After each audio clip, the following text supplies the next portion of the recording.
महाराष्ट्र बड़ा कॉम्प्लिकेटेड है। दूसरी बात, भारतीय जनता पार्टी को शायद यह समझ में आ गया होगा कि विदाउट ठाकरेस इट्स डिफिकल्ट, बहुत मुश्किल है महाराष्ट्र में अपने मुद्दों को, जो उनका मुद्दा है राष्ट्रीय स्तर पे, ये मुद्दे को जो लेकर चलते हैं,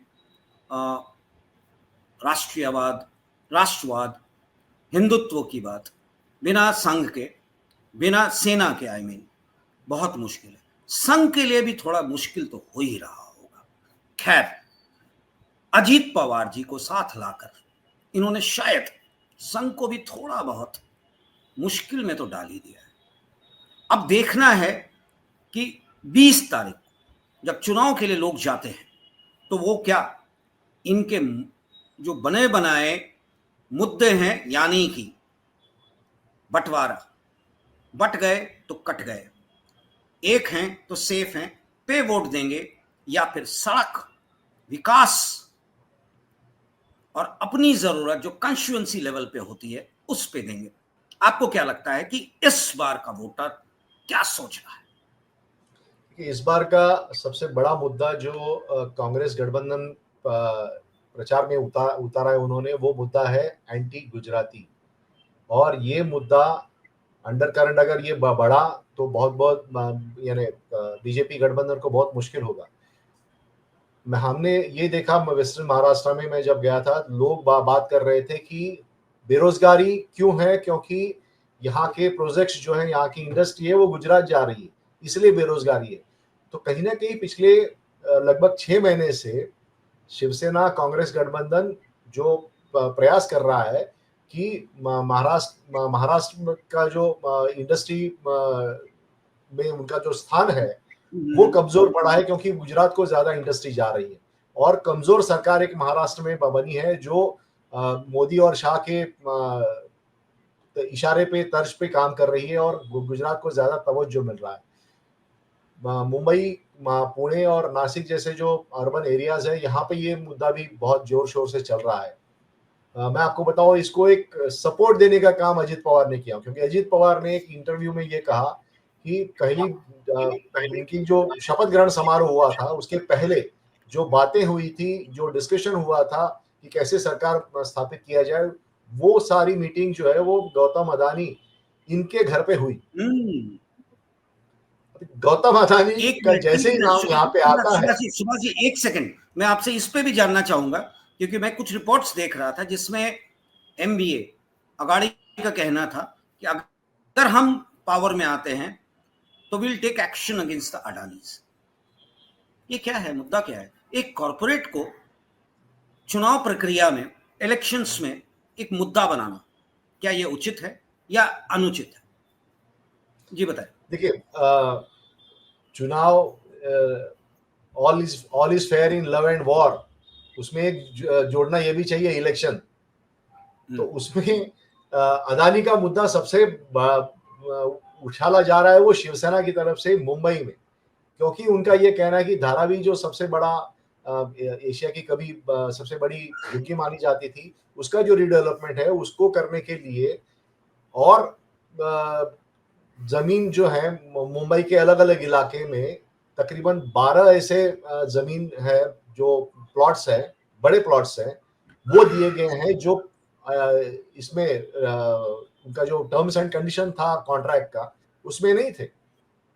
और ये जमीन आवंटित करने के बाद पूरा मुंबई का जो आगे डेवलपमेंट होगा या रियल एस्टेट का जो डेवलपमेंट होगा उसमें पूरा कब्जा अदानी ग्रुप का होगा। ये प्रचार शिवसेना धड़ल्ले से मुंबई में कर रहा है, और शिवसेना यही कह रहे हैं कि अगर गुजरात को तवज्जो दे, हम वो कह रहे हैं कि हम गुजराती समाज के खिलाफ नहीं है, लेकिन महाराष्ट्र का जो विकास है वो गुजरात के यानी महाराष्ट्र को बाजू में करके गुजरात को तो क्यों तवज्जो दिया जा रहा है, गुजरात को का डेवलपमेंट क्यों महाराष्ट्र के बदले में किया जा रहा है। और उनका ये कहना है कि एक ही जो उद्योगपति है, एक ही इंडस्ट्रियलिस्ट है, उनको क्यों तवज्जो दी जा रही है, जबकि मुंबई या महाराष्ट्र जो है वो उसमें कई सारे इंडस्ट्रियलिस्ट रहते हैं। यहाँ पे बजाज जैसा नाम है, टाटाज है, बहुत सारे हैं, तो एक ही इंडस्ट्रियलिस्ट को तवज्जो क्यों दिया जा रहा है, ये उनका मुद्दा है। और वो मराठी जो समाज जहाँ पे तबका जहाँ पे रहता है मुंबई में, वहाँ पे ज्यादा चलाया जा रहा है। तो जाहिर है कि गौतम अदानी इनका मुद्दा बन गया है और उसमें तेल डालने का काम अजित पवार इन्होंने किया जब उन्होंने गौतम अदानी इनका नाम लिया कि सत्ता गिराने के लिए गौतम अदानी इनके पास यानी मीटिंग हुई थी।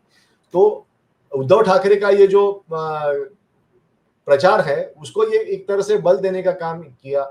बटेंगे तो कटेंगे वाला जो मुद्दा है उसको भी काटने के लिए अजित पवार के बयानबाजी का उपयोग कांग्रेस गठबंधन कर रहा है। तो अजित पवार अभी एक तरह से बीजेपी गठबंधन में एक ऐसा कील है जो बार बार चुभ रहा है बाकी पार्टियों को, बीजेपी के गठबंधन के लोगों को और आरएसएस को भी। तो अजित पवार को ना ले साथ में, ये पहले शुरुआत में कहा गया था, उसके लिए बात भी हो रही थी, चर्चा भी हो रही थी, लेकिन अमित शाह और नरेंद्र मोदी इन्होंने कहा कि नहीं, अजित पवार ने साथ दिया है लोकसभा चुनाव में तो हम उनके साथ ही लोग विधानसभा चुनाव में जाएंगे। लेकिन उसका क्या खामियाजा भुगतना पड़ रहा है बीजेपी को, ये अभी चुनाव के बाद देखना पड़ेगा। यानी कि ये कहा जाए कि भारतीय जनता पार्टी आज की तारीख में दो फ्रंट पे इलेक्शन लड़ रही है।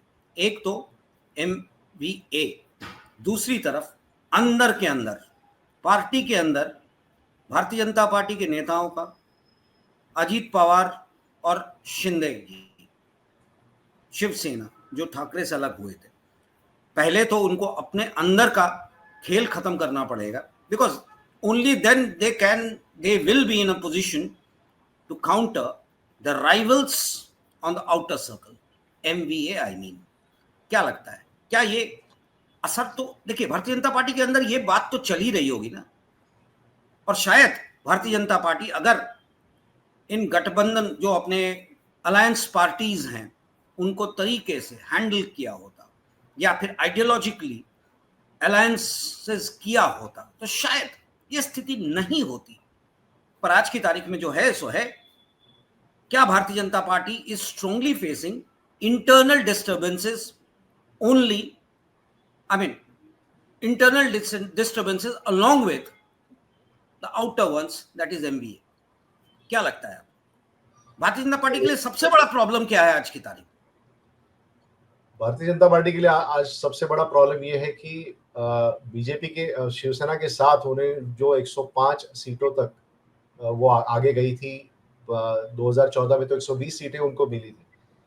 तो वो जो उनका जो सीटों का आंकड़ा है वो कहीं कम न कम हो जाएगा, ये उनकी चिंता बहुत ज्यादा है।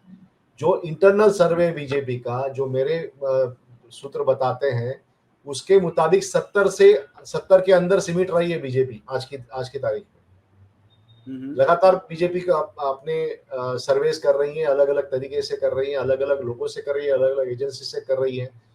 तो उसमें सभी में यही आ रहा है कि 70 से कम सीटें बीजेपी को मिलेगी और बीजेपी के लिए बहुत ही चिंता का विषय है। अब सीटें कैसी बढ़े इसके लिए भी कोशिश हो रही है, उसके लिए ज्यादा मेहनत बीजेपी की तरफ से हो रही है। दूसरा, जो एकनाथ शिंदे और अजित पवार गुट, इनको मिला के भी 114 से ऊपर नहीं जा रही है बीजेपी गठबंधन।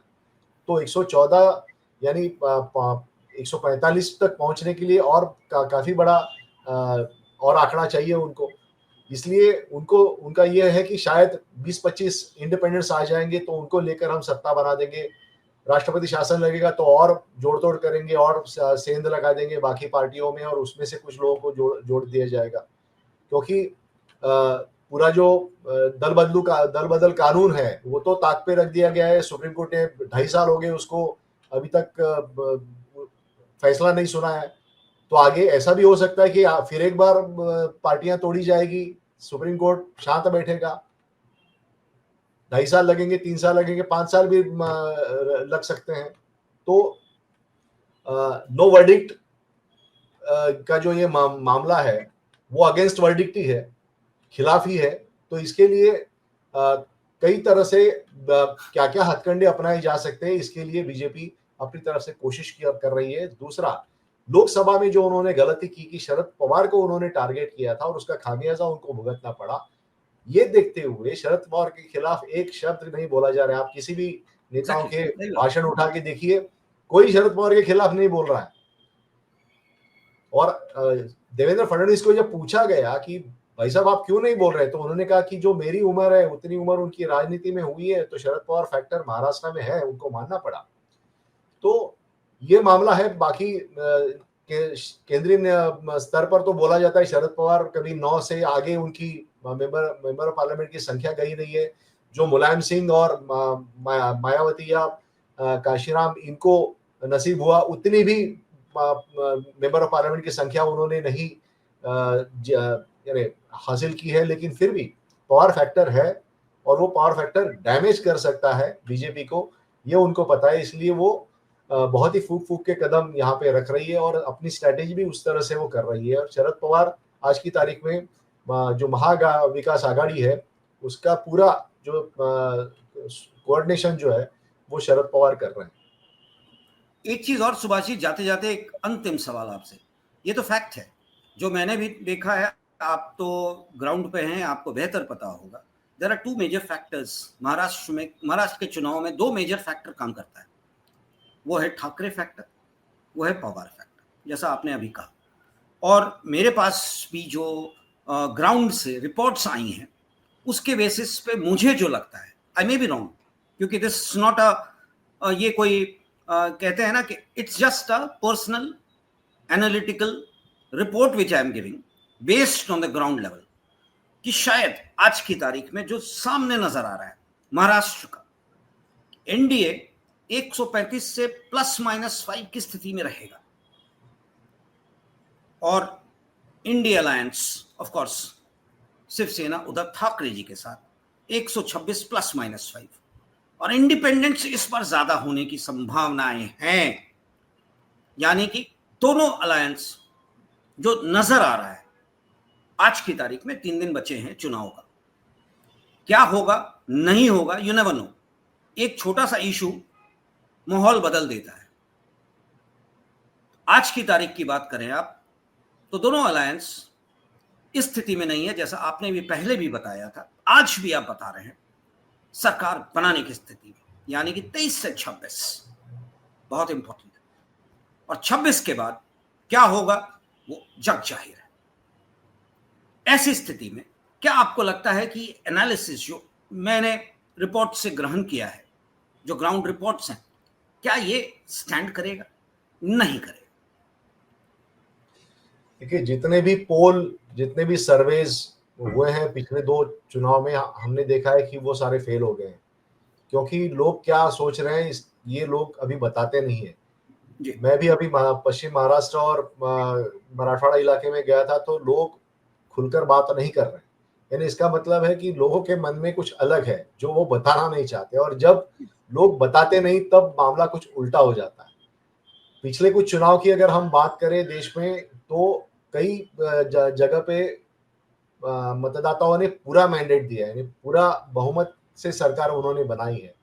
कोई जगह नहीं छोड़ी है उन्होंने किसी को हॉर्स ट्रेडिंग करने के लिए। लेकिन इस बार महाराष्ट्र में जो परिस्थिति हम देख रहे हैं, तो उसके तहत एक तय है कि किसी को भी स्पष्ट रूप से बहुमत नहीं मिलेगा। ये अभी देखने को मिल रहा है। अगले 2-3 दिनों में और क्या मुद्दे निकल के आते हैं, क्या माहौल बनता है, वो हमें नहीं पता। लेकिन एक है कि किसी भी पार्टी को स्पष्ट रूप से, एक पार्टी को वहां पे बहुमत नहीं मिलेगा।